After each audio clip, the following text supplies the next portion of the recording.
Cuando Alejandro deslizó el anillo en mi dedo después de 5 años juntos, sentí que finalmente estaba en tierra firme. Habíamos conducido hasta un promontorio tranquilo a las afueras de Sevilla, el río Guadalquivir extendiéndose ancho bajo nosotros y la luz del atardecer tiñendo todo de oro. No fue extravagante, no el tipo de propuesta que la gente comparte en las redes sociales, pero éramos nosotros, o al menos la versión de nosotros en la que yo creía en ese momento. Rebuscó la cajita en el bolsillo de su chaqueta, sus manos temblando lo suficiente como para hacerme reír, y me pidió que me casara con él. Dije que sí antes de que terminara la frase. Había imaginado este momento tantas veces. Y cuando finalmente llegó pareció confirmar que todos los años de espera y construcción de nuestra vida juntos habían valido la pena. De camino de vuelta a la ciudad, miré el anillo una y otra vez, el diamante capturando los últimos hilos de luz solar. En mi mente ya estaba esbozando los contornos de nuestra boda. Me imaginé una casa señorial con columnas blancas en el barrio de Triana, su escalera adornada con flores, velas encendidas en cada ventana. Podía ver las mesas cubiertas con manteles blancos, mi vestido barriendo los suelos de madera pulida mientras nuestros amigos y familiares llenaban las estancias con risas. Todo parecía al alcance de la mano. Y durante un tiempo me permití creer que el próximo capítulo de mi vida iba a ser todo lo que siempre había deseado. Pero a medida que pasaban los meses, esa imagen empezó a desdibujarse. Alejandro se volcó en su trabajo en su despacho de abogados en Madrid. Siempre estaba yendo y viniendo, pasando noches largas en la oficina, a veces quedándose allí toda la semana y regresando solo los fines de semana. Al principio me decía a mí misma que era temporal, que solo estaba demostrando su valía, escalando la escalera corporativa antes de casarnos. Pero lentamente las excusas se volvieron delgadas. No solo estaba trabajando. Estaba bebiendo después de horas con colegas cuyos nombres apenas conocía, durmiendo en hoteles, regresando cansado y distante cuando intentaba hablarle de flores, lugares o fotógrafos. Recuerdo un viernes por la noche más claramente de lo que me gustaría. Habíamos ido a un bar en una azotea en el barrio de Santa Cruz con un grupo de sus amigos, la mayoría de ellos de su oficina. Las luces de la ciudad centelleaban a nuestro alrededor y el aire estaba cargado con el olor a comida frita que subía de la calle. Me quedé a su lado, escuchando a medias la conversación cuando oí su voz atravesar el murmullo. Estaba riendo una risa aguda y despreocupada, y dijo, si fuera más guapa, quizás estaría más emocionado por octubre. Al principio pensé que le había oído mal. Seguramente no acababa de reducir 5 años de mi vida, nuestro amor, nuestros planes a una cruel broma delante de extraños. Pero cuando miré a su compañera de trabajo Clara, la forma en que se quedó petrificada, sus ojos desviándose hacia mí con algo parecido a la lástima, supe que lo había oído bien. Se me revolvió el estómago y sentí que la cara me ardía, pero me obligué a sonreír como si nada hubiera pasado. Por dentro, sin embargo, sentí como si la tierra se hubiera abierto bajo mis pies. El resto de la noche se desdibujó, pero esa única frase se repetía una y otra vez en mi mente, cada vez cortando un poco más profundo. En el camino a casa, Alejandro estaba un poco bebido, su risa seguía saliendo como si todo hubiera sido diversión inofensiva.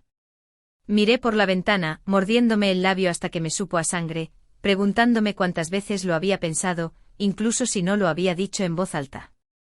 Esa noche, cuando se metió en la cama y roncó despreocupadamente, me senté en la cocina con las luces apagadas, mirando el anillo en mi dedo. Por primera vez desde que me propuso matrimonio, me pregunté si significaba algo en absoluto. A la mañana siguiente no pude soportarlo más. Mientras él dormía, metí una maleta, mis manos temblaban mientras doblaba la ropa, el pecho oprimido por una mezcla de ira, pena e incredulidad. Dejé una nota en el mostrador que solo decía, necesito tiempo. Luego cogí mi coche y conduje hacia el norte, hacia el Algarve portugués, la carretera extendiéndose como una línea de vida. Era el final de la tarde cuando llegué al camino de entrada de la casa de mi hermano, Miguel. Su casa no era grande, solo una modesta casa de ladrillo de 2 pisos con un porche amplio donde a sus hijos les gustaba esparcir sus juguetes. Cuando abrió la puerta descalzo y con su hijo menor en la cadera, me desmoroné. Las lágrimas brotaron antes de que pudiera siquiera decir su nombre. Me hizo pasar, los niños tirando de sus piernas y me desplomé en el sofá. Por primera vez desde la propuesta, dije las palabras en voz alta. No creo que ya me quiera. Miguel se sentó conmigo durante horas, dejándome desahogarme. No intentó arreglarlo. No me dijo que estaba exagerando. Simplemente escuchó asintiendo, su mano firme en mi hombro. Su esposa, Sofía, me trajo té y arropó a los niños en la cama, dándonos espacio. Le conté las noches largas, las multitudes del bar, la cruel broma. Le conté lo vacía que me sentía. Como no podía creer que el hombre con el que había pasado 5 años pudiera humillarme tan fácilmente. Para cuando el reloj marcó la medianoche, mi maleta seguía junto a la puerta sin abrir. Sabía que no podía volver. Todavía no. Necesitaba respirar sin la sombra de Alejandro oprimiéndome. Necesitaba recordar quién era antes de ser solo la prometida de alguien. Mientras yacía en la habitación de invitados esa noche, mirando al techo, pensé en todos los pequeños hilos que habían mantenido unida nuestra vida. La casa que habíamos alquilado en Cádiz, el gato que adoptamos, las vacaciones que habíamos tomado, los planes para una familia algún día. Uno a uno sentí esos hilos rompiéndose, dejándome solo con cabos sueltos. Me quedé dormida con los ojos hinchados y un corazón más pesado de lo que jamás había llevado. Las grietas en la imagen ya no eran lo suficientemente pequeñas como para ignorarlas. Habían abierto todo el marco de par en par, y no estaba segura de que hubiera forma de volver a juntarlo.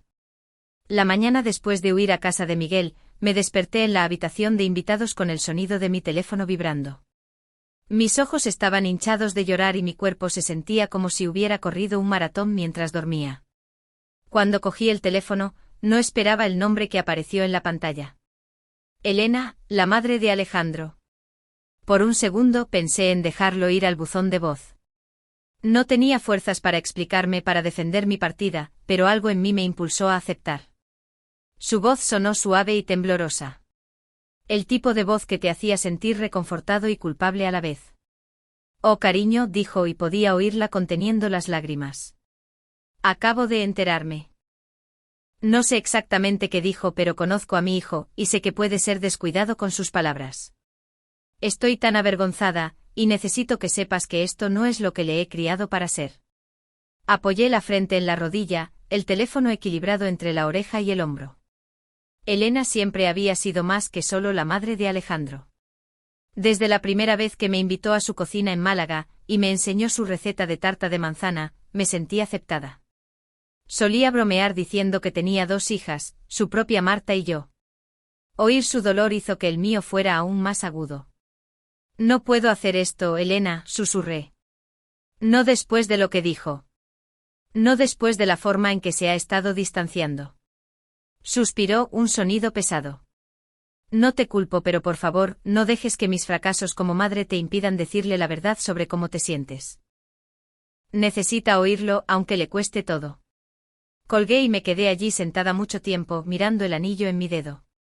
Una parte de mí quería tirarlo por la habitación para acabar con todo con un gesto brusco, pero otra parte de mí todavía quería respuestas, aunque me rompieran aún más. Esa tarde Alejandro finalmente llamó. Mi corazón latió con fuerza al ver su nombre parpadear en la pantalla, aunque me odié por ello. Contesté y su voz fue inmediatamente defensiva. Mira, sé que estás enfadada, pero no lo dije así. Fue solo una broma. ¿Una broma? Mi voz se quebró. Le dijiste a tus amigos que estarías más emocionado de casarte conmigo si fuera más guapa. Eso no es una broma, Alejandro. Eso es crueldad. Él suspiró, murmurando algo por lo bajo. Estaba borracho. Estás retorciendo esto en algo más grande de lo que es. Ese fue el momento en que casi colgué. Casi. Pero antes de que pudiera hacerlo, su tono cambió. La bravuconería se resquebrajó y de repente sonó pequeño, asustado, casi como el niño que Elena debió haber criado. No sé cómo hacer esto, dijo con la voz quebrándose. No sé cómo ser un marido. No dejo de pensar en mi padre y lo que le hizo a mi madre, y me aterroriza acabar igual. El silencio se extendió entre nosotros. Podía oír su respiración entrecortada al otro lado, y por un momento vi más allá de mi enfado.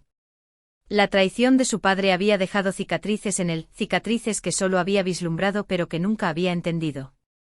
Elena me había contado una vez en voz baja que su marido le había sido infiel durante años antes de finalmente dejarla. Alejandro era un adolescente entonces, lo suficientemente mayor para saber exactamente lo que estaba pasando. No eres tu padre, dije finalmente. Pero huir de mí, humillarme, dejar que el miedo dicte todo. Nada de eso te hace diferente de él. No respondió de inmediato. Cuando finalmente habló, sus palabras salieron entrecortadas. Pensé que si saboteaba esto, si te hacía odiarme, entonces al menos no tendría que verme hacerte daño como él le hizo daño a mamá. Las lágrimas me ardieron en los ojos. Pero esta vez, no eran solo por mí. Eran por el niño que se había convertido en un hombre todavía encadenado a los pecados de su padre. Pero la compasión no era lo mismo que el perdón. El miedo no excusaba la crueldad. Durante la semana siguiente hablamos más de lo que habíamos hecho en meses. Admitió cosas que nunca se había atrevido a decir antes. Me contó sobre Javier, un supuesto amigo de su oficina en Madrid que se burlaba del matrimonio cada vez que tenía la oportunidad. Javier solía bromear diciendo que una esposa no era más que una carga, que atarse significaba renunciar a tu libertad. Y Alejandro, ya ahogado en dudas, había dejado que esas palabras se hundieran en él como veneno. Luego estaba Clara, una nueva colega, inteligente, vibrante, siempre inclinándose demasiado cuando se reía de sus chistes. Juró que no pasó nada. Juró que nunca fue más que conversaciones. Pero admitió que había dejado que la atención alimentara algo en su interior. Se convirtió en una fantasía, una pequeña vía de escape en su cabeza cuando el compromiso se sentía demasiado pesado. Las palabras me destrozaron. Quería gritar, colgar el teléfono, conducir hasta Madrid y empacar sus cosas yo misma. Pero me quedé quieta, el pecho apretado, porque me di cuenta de algo aterrador. Incluso si no había sido físicamente infiel, ya había salido de nosotros en su mente. Había permitido que otra persona ocupara el lugar que me correspondía a mí. Una tarde le dije exactamente eso. No importa si no pasó nada con ella. Le diste un espacio en tu cabeza que nos pertenecía. Eso también es una traición. Es verdad, gritó. Unas profundas sollozos que casi podía sentir a través del teléfono. Por primera vez en años, no se escondía detrás del sarcasmo o de su carrera. Pero incluso mientras escuchaba, incluso mientras sentía el eco del hombre que una vez amé más que a nadie, supe que algo dentro de mí había cambiado. La confianza, una vez rota, no regresa fácilmente. Me quedé en casa de Miguel más tiempo de lo planeado. Los niños se convirtieron en mi consuelo inesperado. Sus risas, un recordatorio de que la vida todavía podía ser inocente e inmaculada. Por la noche Sofía se sentaba conmigo en la cocina, sirviéndonos copas de vino y diciéndome que irse no significa fracasar. A veces significa sobrevivir. A medida que los días se convertían en semanas, Alejandro seguía llamando. Algunos días sonaba enfadado, rogándome que volviera, acusándome de rendirme demasiado fácilmente. Otros días estaba desesperado, prometiendo terapia, prometiendo cambio, prometiendo un futuro. Escuchaba, pero mi corazón ya no saltaba al oír su voz. Solo dolía. Y en algún lugar de ese dolor, me di cuenta de que Elena había tenido razón. Necesitaba enfrentarse a sí mismo, no solo a mí. Necesitaba pelar las paredes que había construido desde la infancia. Muros reforzados por amigos tóxicos y tentaciones fugaces. Si hacía eso conmigo a su lado o solo, ya no era mi carga. Esa era la verdad más difícil de afrontar. Amar a alguien no significa salvarlo. No cuando salvarlo significa ahogarte en el proceso. Una semana después de que nuestras llamadas se empezaran a convertir en largas y dolorosas confesiones, conduje hasta Málaga por petición de Elena. Dijo que no podía soportar ver a su hijo desmoronarse sin al menos intentar sentarnos juntos. Acepté, aunque mi estómago se retorcía durante todo el viaje. Cuanto más me acercaba a su casa, más sentía el peso de la decisión oprimiéndome. La casa de Elena siempre había sido un lugar de consuelo. Era una casa colonial de color azul pálido en una calle tranquila, el tipo de casa que olía a rollos de canela y pulidor de limón tan pronto como entrabas. Pero esa tarde al cruzar el umbral, la calidez se sentía diferente. Era más pesada, cargada, como si las propias paredes se estuvieran preparando para la verdad que estaba a punto de derramarse. Nos reunimos en su salón, Alejandro en un extremo del sofá, yo en el otro, con Elena sentada firmemente en medio, como si intentara anclarnos a ambos. Su hija, Marta, se apoyaba contra el marco de la puerta con los brazos cruzados, su expresión indescifrable. Durante mucho tiempo, nadie habló. El único sonido era el tic-tac del reloj de pie en la esquina, cada segundo alargándose más que el anterior. Finalmente Elena rompió el silencio. No puedo quedarme de brazos cruzados viendo cómo se destruyen sin decir nada. Su voz era tranquila pero afilada, una cuchilla envuelta en terciopelo. Alejandro, viví la traición de tu padre. Casi me rompe y a ti te marcó. Pero huir del amor, o peor aún, envenenarlo, no te mantiene a salvo.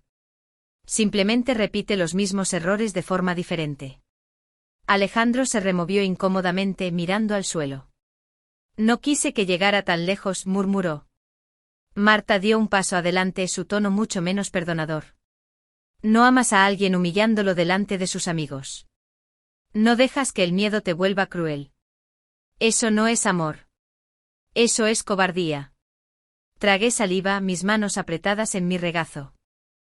Había ensayado lo que diría toda la semana, pero oír las palabras directas de Marta me hizo darme cuenta de lo poco que importaba el ensayo. La verdad no era un discurso. Era el dolor que había vivido en mi pecho desde aquella noche en la azotea. Alejandro, dije suavemente, no dudo que tengas miedo. No dudo que odies lo que hizo tu padre. Pero el miedo no excusa lo que me has hecho. No puedes seguir escondiéndote detrás de él. Su cabeza se levantó de golpe entonces, con los ojos vidriosos, la mandíbula apretada. Lo estoy intentando. Estoy en terapia ahora. Lo estoy afrontando. ¿Eso no cuenta para algo? Sí, admití, cuenta para ti. Pero no borra lo que ya está roto entre nosotros. La confianza no regresa solo porque desees que lo haga. Elena extendió la mano y cogió la mía, su agarre cálido y reconfortante. Cariño, no tienes que quedarte porque te dé pena. La compasión no equivale a compromiso. Durante horas fuimos de un lado a otro. Alejandro suplicando, yo manteniendo la línea, Elena ofreciendo una sabiduría duramente ganada a través de su propio dolor. Marta era el espejo que ninguno de los dos quería, pero que ambos necesitábamos, implacable, inflexible, sin querer que la conversación dulcificara nada. Para cuando el reloj dio las 12 me dolía la cabeza, tenía la voz ronca y la verdad se sentaba pesadamente en la habitación como un humo que se negaba a disiparse. Cuando finalmente me levanté para irme, Alejandro me agarró la mano. Su tacto, antes tan familiar, ahora se sentía extraño.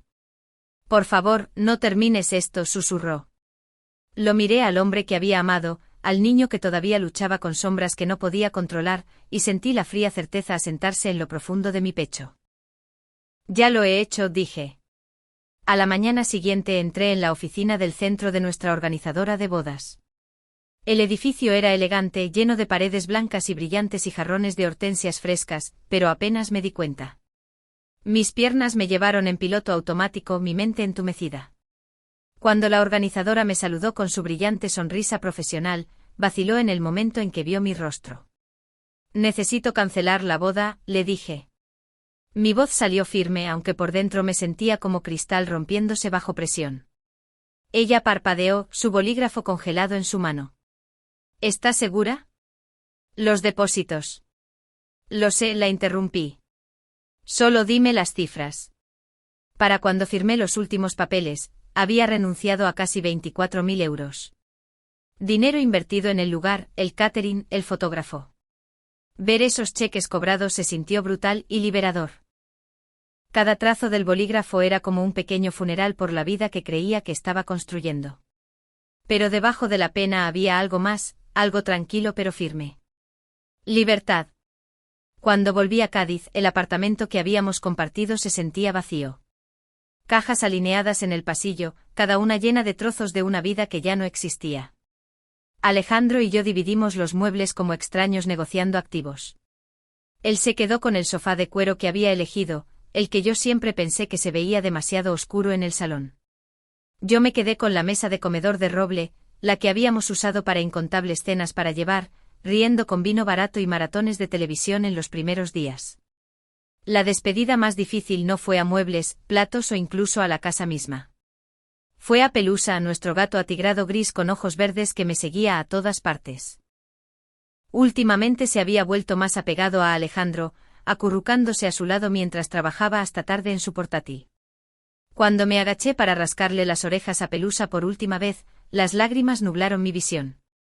Susurré, «Pórtate bien», y me fui antes de que pudiera derrumbarme por completo. 2 días después, alquilé una furgoneta y la cargué con lo que quedaba. Mi ropa, algunos muebles, cajas de libros y fotografías. Conduje hacia el norte, la autopista extendiéndose vacía delante de mí, el peso del camión presionando fuertemente bajo mis manos. Para cuando llegué a Granada, era pasada la medianoche. El apartamento que había encontrado era pequeño, solo un dormitorio con una cocina estrecha y una sala de estar que resonaba porque aún no la había llenado con muchos muebles. Las paredes estaban desnudas, el tipo de blanco que se sentía a la vez liberador y solitario. Por la noche, cuando la ciudad se calmaba, me quedaba despierta en el colchón en el suelo, escuchando el zumbido del refrigerador y preguntándome si había tomado la decisión correcta. Dondequiera que miraba había recordatorios de lo que había dejado atrás, una fotografía enmarcada de Alejandro y yo en la playa de la Barrosa, un juego de copas de vino que habíamos elegido juntos en una tienda de Cádiz, la mesa de comedor de roble que de repente se sentía demasiado grande para una sola persona. Pero el duelo no llega de golpe. Viene en oleadas. Algunos días es una marea que te lame los tobillos. Otros días es una inundación que te derriba. Tuve que aprender a cabalgar esas olas en lugar de luchar contra ellas. Fue entonces cuando decidí buscar un terapeuta. Conocí a la doctora Elena Gómez, una mujer tranquila y serena con ojos amables y una forma de escuchar que me hizo sentir menos como una historia rota y más como un ser humano que simplemente llevaba demasiado peso. En cada sesión, me recordaba algo que había olvidado. Mi valor no se medía por las palabras descuidadas de Alejandro, ni por sus miedos, ni por la forma en que la traición de su padre lo había moldeado. Mi valor era mío, arraigado en los años que había sobrevivido, el amor que había dado y el coraje que había costado irse. Las lágrimas no pararon de la noche a la mañana. Muchas tardes todavía me derrumbaba en el sofá, comprado de segunda mano en una tienda de antigüedades, y lloraba en los cojines hasta que me dolía el pecho. Pero también empecé a reír de nuevo. Pequeñas cosas me traían alegría. El café de la mañana con los hijos de Miguel cuando visitaba Almería.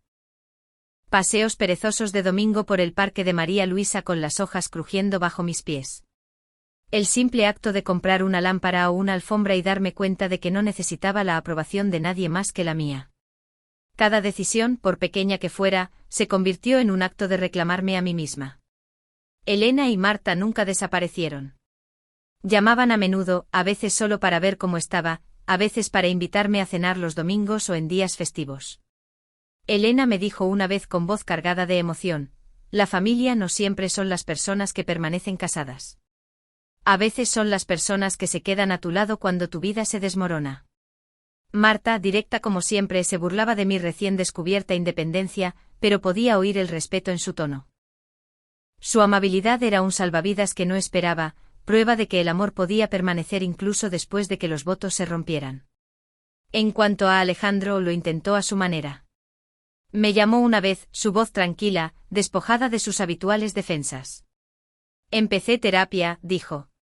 Estoy intentando afrontarlo. El miedo, los patrones, todo. Ojalá hubiera elegido de otra manera.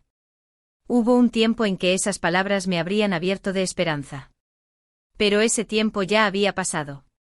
Le dije que me alegraba que buscara ayuda de verdad, pero que mi corazón no era una puerta giratoria por la que pudiera entrar y salir cuando el arrepentimiento lo golpeara. Luego dejé que el silencio se asentara entre nosotros, pesado y definitivo. La boda se había cancelado, pero la luna de miel permanecía. 2 billetes no reembolsables a París, 2 semanas ya pagadas en un encantador hotel cerca del Sena. Al principio pensé en tirarlos, otra víctima de nuestro compromiso roto. Pero cuanto más lo pensaba, más me daba cuenta de que renunciar a ello significaba entregar otra parte de mí al naufragio. Y ya no estaba dispuesta a hacerlo. Así que fui sola. Subir a ese avión fue aterrador. Durante tanto tiempo viajar había significado nosotros, nunca yo. Pero en el momento en que pisé la calle parisina, algo dentro de mí cambió. La ciudad estaba viva de una manera que exigía presencia. Adoquines bajo los pies, el olor a pan recién hecho que salía de las panaderías, el sonido de los músicos callejeros llenando el aire con violines y acordeones. Paseé por el Louvre maravillándome ante arte siglos más antiguo que mi desamor. Me senté en cafeterías con un cuaderno, garabateando pensamientos mientras tomaba un espresso. Caminé por la orilla por la noche, el agua brillando con los reflejos de los puentes. Y por primera vez en meses me sentí ligera. Una tarde subí los escalones de Montmartre y me paré frente a la Sacré-Cœur, la ciudad extendiéndose bajo mis pies. Los turistas tomaban fotos, las parejas se besaban y los niños corrían en círculos. Estaba sola, y sin embargo no me sentía sola. Me sentía completa. Ya no era la mitad de una pareja rota. Era yo completa, firme, sosteniendo mi propia historia en mis manos. Cuando las 2 semanas terminaron y volví a Estados Unidos, no regresé con souvenirs o fotografías de una escapada romántica. Regresé con algo mucho más valioso, el conocimiento de que podía construir una vida que me perteneciera por completo. De vuelta en Raleigh, me entregué a esa reconstrucción. Decoré mi apartamento con los colores que amaba, azules suaves y amarillos cálidos. Me apunté a clases de yoga en un pequeño estudio al final de la calle. Me uní a un club de lectura donde conocí a mujeres que me recordaron que las amistades podían ser tan transformadoras como los romances.